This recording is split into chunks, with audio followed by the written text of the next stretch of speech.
Honourable supreme court के द्वारा BEd अभ्यर्थियों को प्राथमिक शिक्षक भर्ती के लिए अपात्र घोषित किए जाने के बाद से सबसे बड़ा सवाल है बिहार की शिक्षक भर्ती को लेकर के कि क्या परीक्षा अपने नियत समय पर होगी। आयोग के द्वारा स्पष्टीकरण के माध्यम से ये जवाब दे दिया गया है कि हम पूरी तरीके से तैयार हैं, परीक्षा अपने नियत समय पर होने जा रही है। अगर परीक्षा होती है तो सीधे तौर पर यह माननीय सुप्रीम कोर्ट के फैसले की अवहेलना होगा और साथ ही साथ बिहार राज्य सरकार के अंतर्गत आने वाली शिक्षा विभाग भी ऑनरेबल सुप्रीम कोर्ट के इस फैसले की अवहेलना कर रहा है। पूरे प्रूफ के साथ डिटेल में बात करेंगे और प्रबल संभावना रहेगी कि परीक्षा तिथि के एक दिन पहले भी ये परीक्षा को स्थगित किया जा सकता है। क्या है पूरा मामला जानेंगे इस वीडियो में, अंत तक जुड़े रहिएगा। नमस्कार दोस्तों, मेरा नाम है नीरज और आप देख रहे हैं कैरियर बिट यूट्यूब चैनल। अगर आप इस चैनल पर पहली बार विजिट कर रहे हैं तो इसको सब्सक्राइब करते हुए बेल आइकन को प्रेस करना ना भूलें। ऑनरेबल सुप्रीम कोर्ट ने पॉइंट नंबर 5 में जिस रीट पिटीशन का जिक्र किया है वो सीधे तौर पर बिहार राज्य सरकार से जुड़ा हुआ है। यानी कि ये जो रीट पिटीशन है ये 6वें चरण जो कि पिछली भर्ती हुई थी बिहार में प्राथमिक स्तर की शिक्षक भर्ती, उसमें बीएड को चैलेंज करते हुए जो वहां पर पार्टी बनाया गया था वो बिहार राज्य सरकार को बनाया गया था। ऑनरेबल सुप्रीम कोर्ट में जो भी मामले जाते हैं उसमें जो भी रिस्पोंडेंट होते हैं, जब जजमेंट आ जाता है तो उसकी एक कॉपी रिस्पोंडेंट को भी प्राप्त होती है। यानी कि बिहार राज्य सरकार अब ये अस्वीकार नहीं कर सकती कि हमें ऑनरेबल सुप्रीम कोर्ट के फैसले का संज्ञान नहीं था। ठीक है, साफ से समझिए मैं क्या बोल रहा हूं। बिहार राज्य सरकार अब कोर्ट में जाकर के ये कभी नहीं कह सकती कि हमें इस फैसले का संज्ञान नहीं था। बिहार राज्य सरकार उसमें रिस्पोंडेंट थी और उसे सब कुछ पता है, उसे पता है कि हाँ ऑनरेबल सुप्रीम कोर्ट ने ये फैसला दिया है। बावजूद इसके अगर बीएड को शामिल कराया जाता है तो ये बिहार राज्य सरकार कोर्ट के फैसले का अवहेलना कर रहा है। ठीक है, उसके बाद से ये तो 6वें चरण की बात हो गई। अपने जजमेंट के 37वें पॉइंट में ये लाइन बहुत महत्वपूर्ण मेंशन की है, the writ petition stand disposed of in light of above order. यानी कि जो रीट पिटीशन बिहार से संबंधित है वह इस दिए गए ऊपर ऑर्डर के आलोक में कंप्लीट की जाती है। यानी कि 6वें चरण में डायरेक्टली बीएड बाहर है, राज्य सरकार को इसके बारे में सूचना दे दी गई है ऑनरेबल सुप्रीम कोर्ट के द्वारा, क्योंकि वो रिस्पोंडेंट थे। पहला कंडीशन ये हो गया। अब जो भर्ती चल रही है, जिस प्रकार से आयोग ने एक ट्वीट के माध्यम से स्पष्टीकरण दिया था कि पहले की भर्ती और बाद की भर्ती से डायरेक्टली प्रभावित नहीं होगी, तो पहले वाली भर्ती तो डायरेक्टली ऑनरेबल सुप्रीम कोर्ट ने प्रभावित कर दिया है और बाद की भर्ती यानी कि जो उनके द्वारा ये कहा जा रहा है कि ये परीक्षा अपने नियत समय पर होगी, तो उसके संबंध में यहां पर देखिए क्या मेंशन किया गया, ऑल पेंडिंग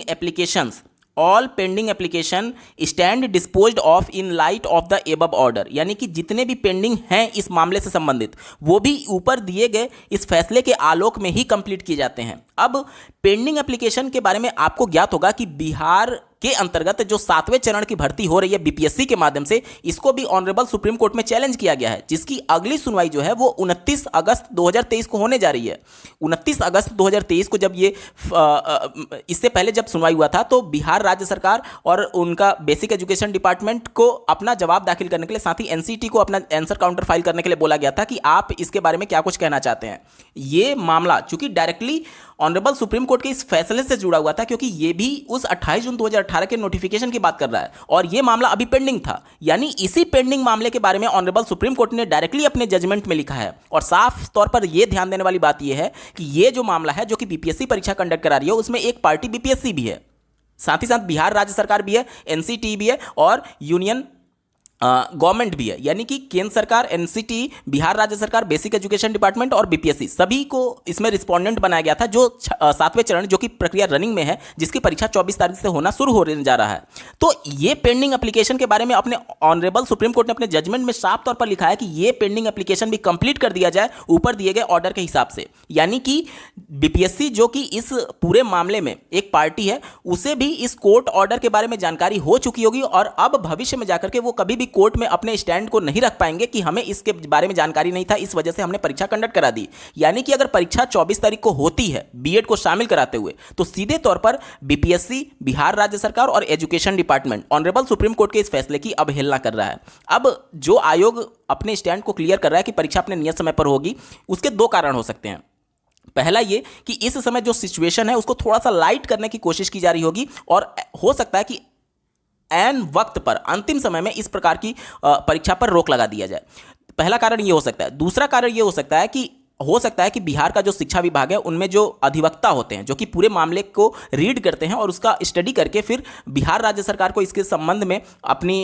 जो भी संभावनाएं होती हैं या फिर जो भी उनकी सिफारिश होती है वो प्रस्तुत करते हैं और बिहार राज्य सरकार इसके संबंध में आयोग को परीक्षा कराएं या ना कराएं इसके संबंध में दिशा निर्देश जारी करता है। तो हो सकता है कि बिहार राज्य सरकार के अधिवक्ता के द्वारा अभी इस सभी मामले को स्टडी किया जा रहा है और जो भी बिहार में ये कहा जा रहा है कि ये संबंधित मामला बिहार से नहीं है बल्कि राजस्थान से डायरेक्टली कोर्ट ऑर्डर में बिहार का जिक्र किया गया है। बावजूद इसके अगर राज्य सरकार मना कर रही है तो ये समझ से परे है कि ये कैसे मना कर रही है। उनका जिक्र तक किया गया है, 6वें चरण का तो डायरेक्टली बात किया गया है, साथ ही साथ 7वें चरण जो कि पेंडिंग एप्लीकेशन है उसके बारे में भी यहां पर मेंशन किया गया है। तो सीधे तौर पर यह बिहार से जुड़ा हुआ मामला है और अगर इसके बावजूद भी अगर 24 तारीख को परीक्षा हो रही है बीएड को शामिल करा करके तो ये कोर्ट की अवहेलना है,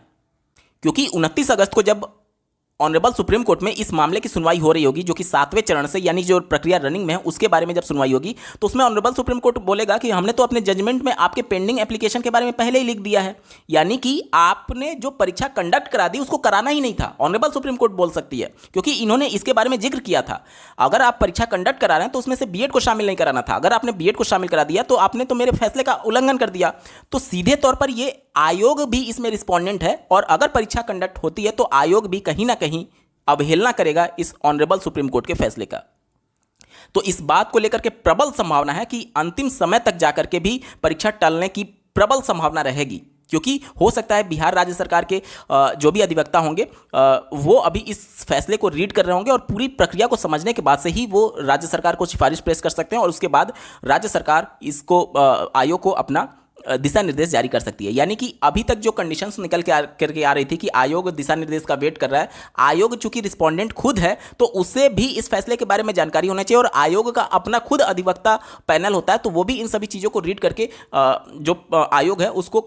इसके बारे में इंफॉर्मेशन दे सकता है कि अगर परीक्षा होती है तो निश्चित तौर पर यह कोर्ट के फैसले का अवहेलना होगा। बावजूद इसके अगर परीक्षा होती है तो निश्चित तौर पर